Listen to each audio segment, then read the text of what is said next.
Hello दोस्तों, welcome to JNT online classes. और आज की क्लास में मैं आपके साथ शेयर करने वाली हूँ कि क्लास फर्स्ट के बच्चों को किस तरह से कराएं यूनिट टेस्ट की तैयारी, जिसमें 1 से 2 चैप्टर या 3 चैप्टर्स आते हैं और जिस तरह से सिलेबस मिलता है उसके अकॉर्डिंग प्रिपरेशन कैसे करानी है। तो मैं आपको सिलेबस भी दिखाऊंगी पूरा, और ये भी दिखाऊंगी कि बैक एक्सरसाइज की प्रिपरेशन छोटे बच्चों को स्पेशली कैसे करानी है, जिनको लर्निंग भी नहीं हो पाती है ढंग से, रीडिंग भी नहीं आती है। तो ये सारी चीज़ें आज की वीडियो में मिलने वाली हैं, तो प्लीज़ वीडियो को पूरा ज़रूर देखिएगा। पसंद आए तो लाइक ज़रूर करिएगा, चैनल पर न्यू है तो ज़रूर करिएगा सब्सक्राइब। तो लेट्स स्टार्ट द वीडियो।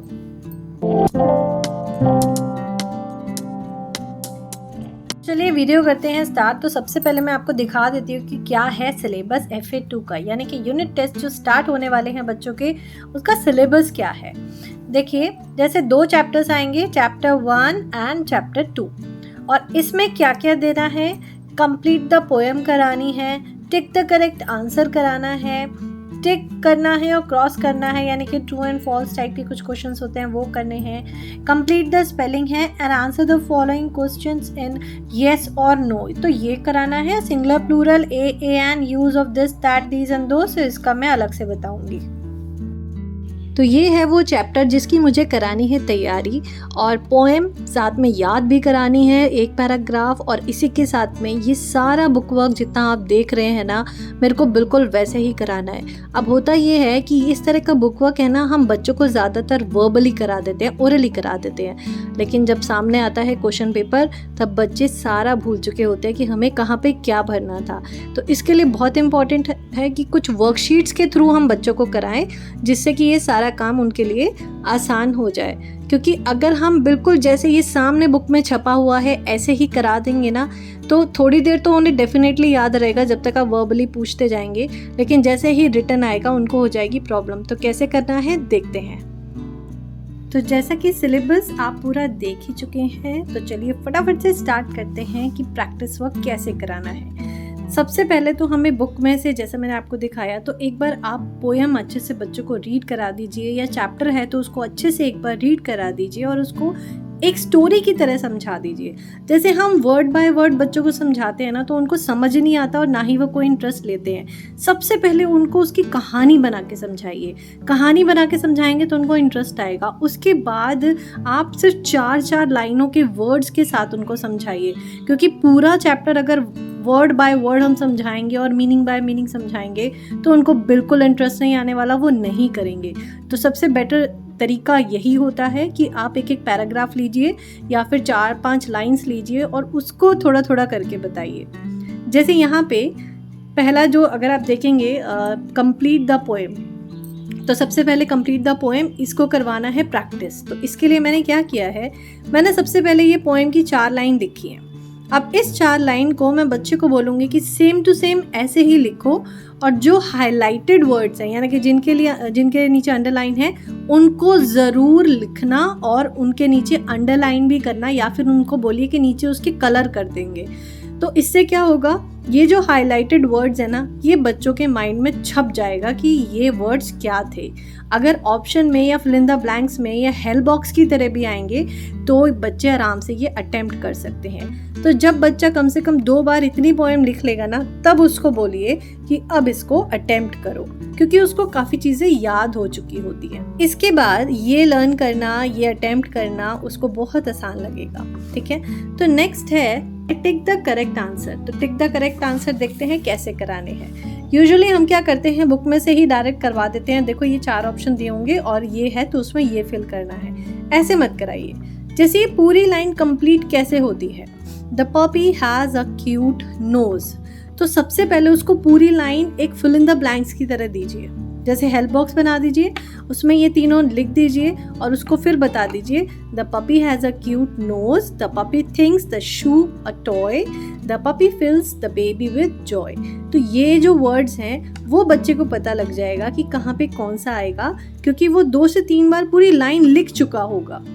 तो उसकी कन्फ्यूजन को दूर करने के लिए बहुत बहुत ज़रूरी है, specially for class first kids, इस तरह से हम वर्कशीट प्रैक्टिस ज़रूर कराएं। और अगर आप ये नहीं कराएंगे तो बच्चे एग्ज़ाम में कंफ्यूज हो जाएंगे। वो उनकी कन्फ्यूजन को दूर करिए और इस तरह की थोड़ी सी एफर्ट्स करके इस तरह की वर्कशीट्स बनाइए, ये बच्चे को बहुत हेल्प करती हैं।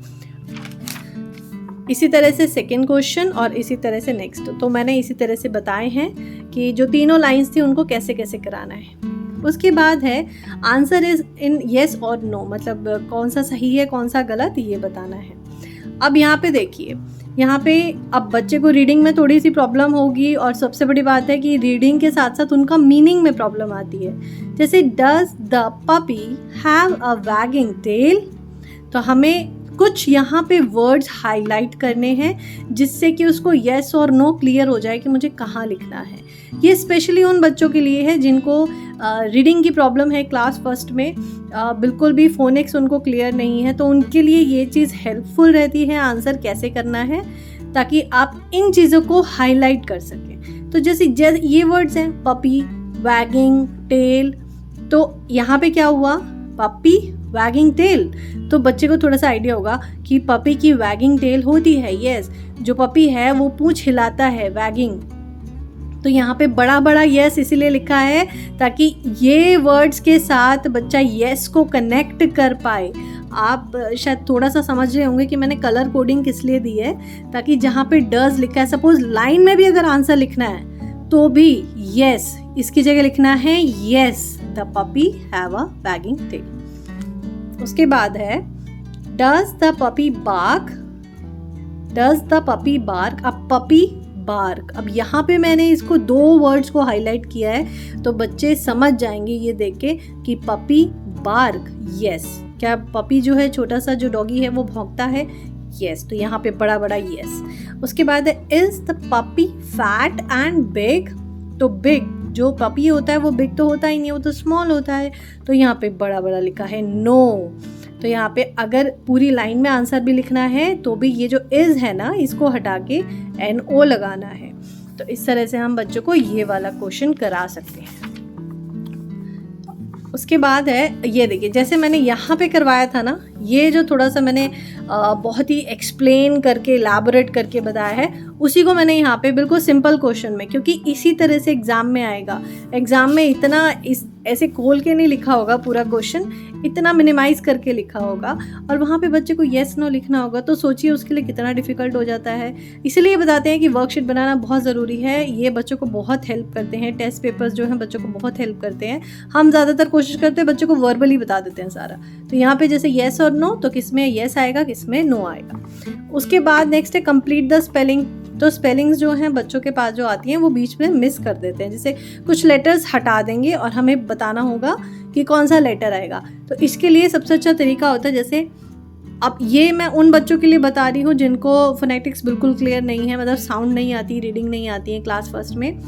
HAPPY, टोटल यहाँ पे 5 लेटर्स हैं, तो यहाँ पे 5 यहाँ पे मैंने स्पेस बना दिया, यहाँ पे लिखना है HAPPY हैप्पी, HAPPY हैप्पी।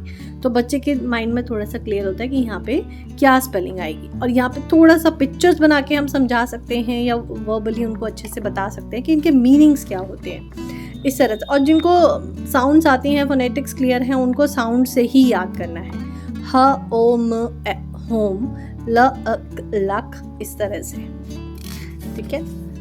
और उसके बाद आप दे दीजिए AEIOU, इनमें कहाँ कहाँ पे फिल होगा, सेम वही सारे वर्ड्स हैं जो यहाँ पे थे, बस अब यहाँ से मैंने वॉवल्स को हटा दिए और वॉवल्स खुद से फिल करने हैं।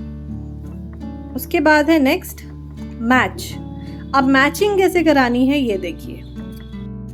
तो मैचिंग से पहले मैंने क्या करा है, जो 2 वर्ड मैच करने हैं ना आपस में, पहले मैंने उनको एक सेंटेंस में लिख दिया, वैगिंग टेल, तो यहाँ बच्चे को रिपीट करना है, माई बेड यहाँ पे, क्यूट नोज यहाँ लिखना है, लिटिल पपी यहाँ लिखना है, और आप चाहे तो एक एक बार उनको अच्छे से रीड करवा दीजिए। उसके बाद दी है मैंने मैचिंग, तो वैगिंग उसको पता होगा, उसके बाद क्या आएगा टेल, उसके मैचिंग करनी है, माई बेड, उसको मैचिंग करनी है। तो इस तरह से मैच करवाना बहुत आसान हो जाता है। सबसे पहले जो मैचिंग कर रहे हैं उनके आंसर्स ही उनको सेंटेंस में लिखने को दीजिए और उसके बाद आप उनको मैचिंग दीजिए। उसके बाद है राइमिंग वर्ड्स। राइमिंग वर्ड्स कराने का दिस इज़ द बेस्ट तरीका। देखिए, जैसे टेल, एक यहाँ पे अगर टीचर ने टेल लिख के दिया है तो rail, tail rail, toy joy, तो सिर्फ एक लेटर हटा के दूसरा लेटर लगा दो, बाकी सब कुछ सेम रखना है। तो ये जो तरीका है ना, ये राइमिंग वर्ड्स बच्चों को बताने का सबसे अच्छा तरीका है। और इसी के साथ में जैसे अब यहाँ पे टेल है तो उसको पता होगा मुझे ट को हटा के र लगाना है तो रेल हो जाएगा, ट को हटा के ज लगाना है जॉय हो जाएगा। तो इस तरह से करानी है हमें अपने बच्चे को यूनिट टेस्ट इंग्लिश की रिवीजन, स्पेशली बुक वर्क की। और अगर क्वेश्चन सिर्फ 1 वर्ड सेंटेंस है या फिर 1 वर्ड आंसर में देना है या येस नो में देना है, तो इन सारी प्रिपरेशंस को एक बार आप इस पैटर्न से कराइए। डेफिनेटली बच्चे को पूरा का पूरा बहुत अच्छे से समझ में ज़रूर आएगा। इस वीडियो से रिलेटेड कोई भी क्वेरी हो आप कमेंट सेक्शन में मुझे ज़रूर बताइएगा। और वीडियो कैसी लगी प्लीज़ कमेंट करके ज़रूर बताना। और चैनल पर न्यू है तो करिएगा सब्सक्राइब। पसंद आए तो लाइक करना ना भूलें। मिलूंगी मैं आपसे नेक्स्ट वीडियो में, तब तक के लिए गुड बाय।